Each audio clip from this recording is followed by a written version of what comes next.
আসসালামু আলাইকুম। সুপ্রিয় দেশবাসী, সম্প্রতি বাংলাদেশে ভারতের নতুন রাষ্ট্রদূত নিয়োগ দেওয়া হয়েছে দীনেশ ত্রিবেদীকে। উনি বেনাপোল পেট্রাপোল সীমান্ত দিয়ে বাংলাদেশে ঢুকেছেন। ওনাকে সাংবাদিকরা বিভিন্ন প্রশ্ন করেছে, কিন্তু সেই প্রশ্নের মধ্যে অখণ্ড ভারতের প্রতিধ্বনি শোনা যাচ্ছে। আপনারা প্রথমে ওনার একটু সাংবাদিকের প্রশ্ন এবং ওনার বলার স্টাইল সম্বন্ধে একটু লক্ষ্য করেন। রেকর্ড করার স্বার্থে বা আর্কাইভসে রাখার শর্তে সেটা আপনাদেরকে দেখাচ্ছি। টুরিস্ট ভিসা নিয়ে প্রশ্ন করেছেন।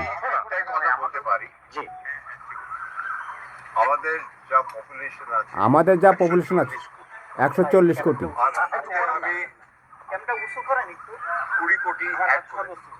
20 কোটি অ্যাড করেছি, 160। এখানটা করতে চাই ওটা 100 নামানো বাবা 60 অ্যাড এখানটা 20 অ্যাড করে তাহলে যা হবে একসঙ্গেই হবে। আলাদাভাবে আমি ভাবছি, আমার মনে ওইটা ঢুকছে। দেখুন তো হেঁটে চলে মনে হচ্ছে না যে আমি বাংলাদেশ, মনে হচ্ছে না বাংলাদেশে আছে। বলো হ্যাঁ আপনি বাংলাদেশ, এমনি মনেই হচ্ছে না। সবসময় আমি বলি একই আকাশ, একই বাতাস, একই যন্ত্র। তাহলে আমরা মিলে মিশে রিজার্ভ সব বললে আমার সব মাথায় আছে। একটা খালি বলে যায় সবাই খুশি হবে, সবাই খুশি হবে। বর্ডারে পুশিনের কথা বলা হয়েছে।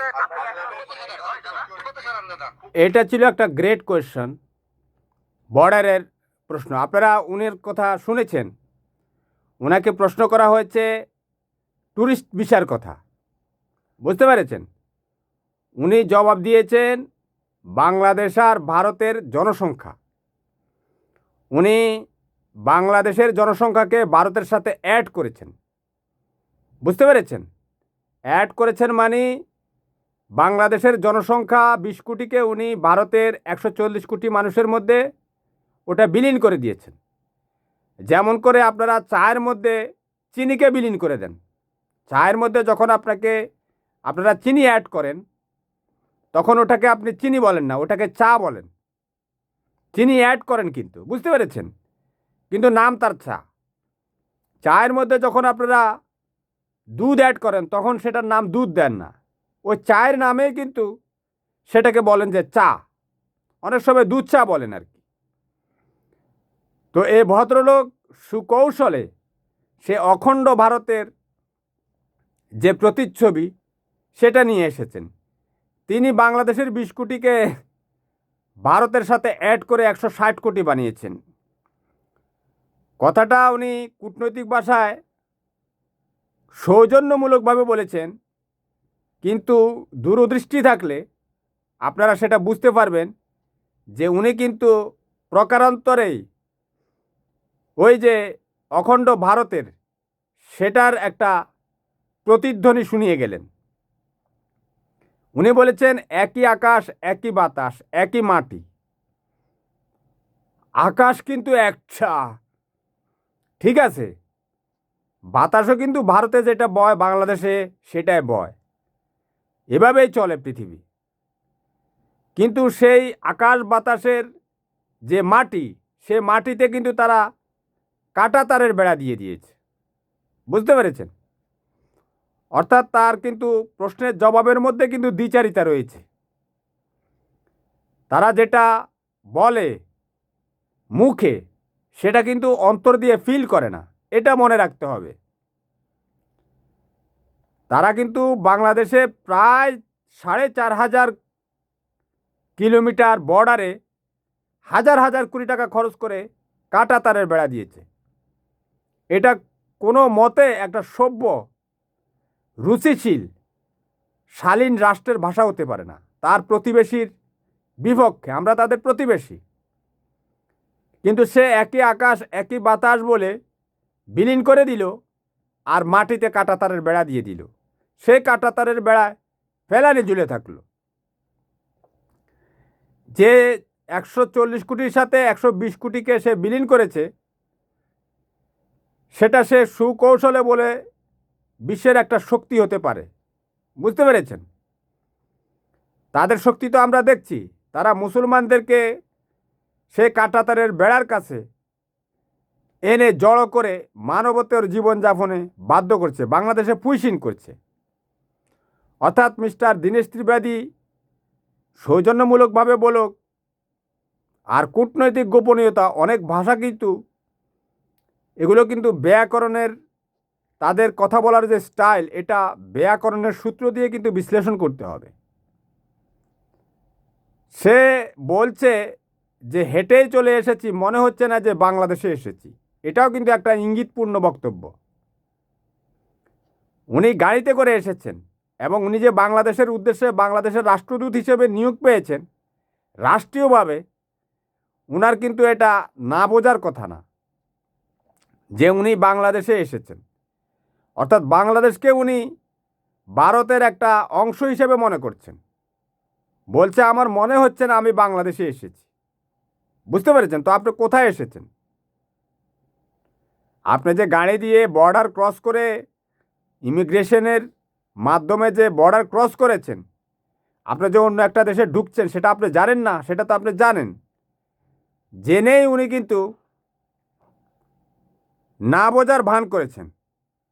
ওনার এই সমস্ত এই গুপ্ত ব্যাকরণের শব্দের মধ্যে বিভিন্ন ইঙ্গিত কিন্তু লুকায়িত রয়েছে। ভদ্রলোক কিন্তু তার শালীন এবং রুচিশীল ভাষার মাধ্যমে কিন্তু বাংলাদেশে এসে অখণ্ড ভারতের একটা ইঙ্গিত দিয়ে দিল। আমাদেরকে কিন্তু এটা গভীরভাবে পর্যবেক্ষণে রাখতে হবে। বাংলাদেশের মানুষ ভারতের সাথে যদি বিলীন হয়ে যায়, বাংলাদেশের মানুষের অস্তিত্ব কেমন হবে সেটা ভারতের মুসলমানদেরকে দেখলে বোঝা যায়। ভারতে মুসলমানদের মসজিদ ভেঙে দেওয়া হয়, মুসলমানদেরকে নামাজরত অবস্থায় লাথি মারা হয়, যেটা সারা পৃথিবী জানে, তাই না? এটা তো ভিডিও রয়েছে, এটা তো বিশ্বের বিভিন্ন আর্কাইভসে থাকবে। বিভিন্ন যে কন্টেন্টগুলো রয়েছে জাতীয়তাবাদী দেশপ্রেমী, সে সমস্ত কন্টেন্টগুলোর মধ্যেও কিন্তু অ্যাড থাকবে, এটা কিন্তু লুকানো যাবে না। আর ভারতের মধ্যে যদি বাংলাদেশের মুসলমানদেরকে অ্যাড করে সেটাকে বিলীন করে দেওয়া যায়, তাহলে বাংলাদেশের মুসলমানদের কী অবস্থা হবে সেটা ভারতের মুসলমান এবং কাশ্মীরের মুসলমানদেরকে দেখলে বোঝা যায়। ভারতে এই মুসলমানরা গোমাংস খেতে পারে না, এমন একটা দেশ। তো সেটা আমরা অবশ্যই নজরে রাখবো। ভারতীয়দের মিষ্ট মিষ্ট ভাষায় ওই যে কি বলে যে চেনা ভিজে না, মিষ্টি ভাষা দিয়ে কিন্তু চেনা ভিজে না, এটা মনে রাখতে হবে। তো বাংলাদেশের মানুষকে আমি আহ্বান করব, আপনারা সতর্ক থাকুন এবং আমাদের যে রাষ্ট্রীয় নীতি নির্ধারক রয়েছে তারাও কিন্তু এই সমস্ত যে মিষ্ট ভাষা সেটার অন্তর্নিহিত তাৎপর্য উপলব্ধি করার চেষ্টা করুন। ওনাকে 5 আগস্ট 2024 পর যে বাংলাদেশের যে ভারতের ট্যুরিস্ট ভিসা সেটা বন্ধ করার প্রসঙ্গ বলেছেন। উনি প্রশ্নের জবাব দিচ্ছেন অন্যগুলো। ভারতে বাংলাদেশে ট্যুরিস্ট যাওয়ার কি দরকার? বাংলাদেশে কি ট্যুরিস্ট স্পটের অভাব আছে? বাংলাদেশের কক্সবাজার, তারপরে চট্টগ্রামের খাগড়াছড়ি, বন্দরবন, এই সমস্ত এলাকাগুলোকে আমাদের রাষ্ট্রীয়ভাবে খুব দ্রুত ট্যুরিস্ট জোন তৈরি করে বাংলাদেশের মানুষকে সে সমস্ত জায়গায় নিরাপদে, মেন হচ্ছে নিরাপদ, ওই সমস্ত এলাকায় যাতে কোনো মাদকসেবী, নেশাখোর এবং সন্ত্রাসী ঢুকতে না পারে, সেই জিনিসগুলো এবং নারীদের নিরাপত্তা দিয়ে যদি বাংলাদেশের ট্যুরিস্ট জোনগুলোকে যদি অ্যাক্টিভ করা যায়, তাহলে বাংলাদেশের মানুষের ভারতে যাওয়া বন্ধ হবে।